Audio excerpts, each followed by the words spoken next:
Halo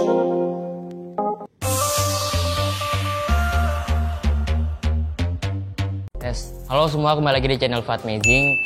Saya Muhammad Fadli. So, bagi yang baru masuk channel ini, nama saya Muhammad Fadli. Saya di channel ini mendedikasikan diri untuk fokus membahas tentang bagaimana membuat suatu penelitian itu dengan mudah. Guys, by the way, saya syuting di luar, jadi kalau ada suara-suara motor harap dimaklumi. So, di episode kali ini saya bahas tentang hubungan variabel kualitatif, karena video ini adalah video lanjutan dari video sebelumnya. Bagi yang belum nonton, silahkan klik link yang ada di sini. Dan by the way, saya sudah buat playlist namanya Rahasia Penelitian Mudah, jadi silahkan cek beranda saya ya untuk lihat playlist tentang penelitian. Nah, bicara tentang penelitian nih, penelitian kualitatif, hubungan antar variabelnya. Coba teman-teman komen di bawah siapa yang sudah pernah melakukan penelitian kualitatif atau yang rencananya melakukan penelitian kualitatif. Karena banyak rumor di luar mengatakan bahwa penelitian kualitatif itu lebih mudah daripada penelitian kuantitatif. Karena penelitian kuantitatif itu banyak ditakuti oleh banyak mahasiswa karena hitungannya banyak, bermain dengan angka-angka dan data statistika. Sedangkan penelitian kualitatif itu karena nggak pakai angka, itu lebih mudah. Padahal sebenarnya nggak ada penelitian yang lebih mudah antara penelitian kualitatif dan kuantitatif itu. Tergantung kitanya condong kemana. Apakah kita orang yang senang melihat berproses di suatu penelitian, itu maksudnya di penelitian kualitatif itu lebih melihat namanya makna. Makna itu adalah suatu yang tidak tampak.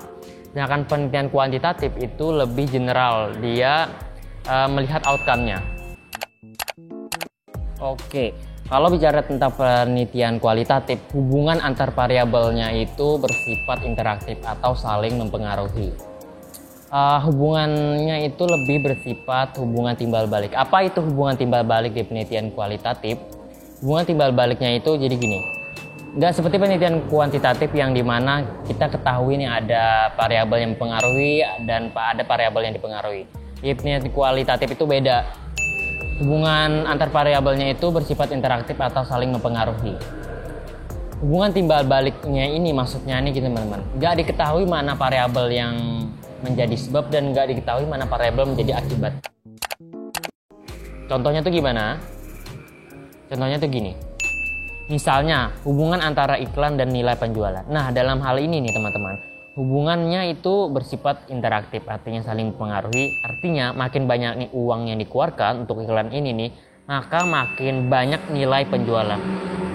Tetapi juga sebaliknya nih teman-teman, makin banyak nilai penjualan, maka alokasi dananya untuk iklan juga akan semakin tinggi. Nah, dari contoh tersebut jelaskan nggak diketahui mana hal variabel yang mempengaruhi dan mana hal variabel yang dipengaruhi. Itulah maksudnya kenapa di hubungan antar variabel di penelitian kualitatif itu bersifat timbal balik atau saling mempengaruhi. Oke, sekarang kita menuju ke poin selanjutnya, itu tipe data dalam penelitian kualitatif. Jadi tipe data dalam penelitian kualitatif itu bersifat kategorial atau sesuatu hal yang dapat kita kategorikan dan jelaskan bukan dengan angka.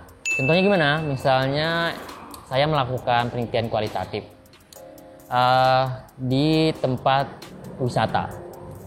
Maka tipe datanya seperti apa? Tipe datanya misalnya gini, tingkat kepuasan pengunjung wisata A. Nah, itu kan sesuatu yang dapat kita kategorikan. Misalnya bintang 1 sangat tidak puas, bintang 2 puas, bintang 3 netral, bintang 4 puas, bintang 5 sangat puas. Contohnya lagi misalnya ranking di kelas. Nah, ranking di kelas itu sebenarnya itu kategorial atau tipe data kualitatif, karena itu kan bukan hasil pengukuran atau perhitungan. Ranking di kelas itu menunjukkan posisi atau sifat yang dapat kita kategorikan. Misalnya kategori ranking 1, kategori ranking 2, kategori ranking 3, atau juara 1, juara 2, juara 3. Juara 1, juara 2, juara 3 itu bukan menunjukkan angka di konteksnya sini. Contohnya gini, misalnya kualitas buah impor, misalnya grade A sangat baik, grade B medium, grade C biasa aja. Itu kan suatu yang menunjukkan posisi grade A itu yang di atas, grade B di bawah, grade C yang paling bawah. Jadi suatu yang dapat dikategorikan itu termasuk tipe data dalam penelitian kualitatif. Contohnya lainnya apa? Misalnya warna mata, hitam, biru, hijau, coklat, dan lain-lainnya. Contohnya lainnya apa lagi? Jenis kelamin. Jenis kelamin misalnya laki-laki, perempuan, itu kan bukan angka. Contoh lainnya lagi, negara-negara di Asia, misalnya Filipina, Indonesia, Malaysia, Laos, dan sebagainya. Itu kan menjelaskan karakteristik sifat bukan dengan angka.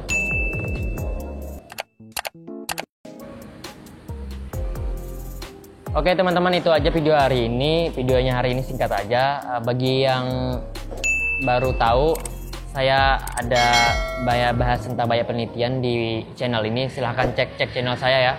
Dan sampai ketemu di episode selanjutnya.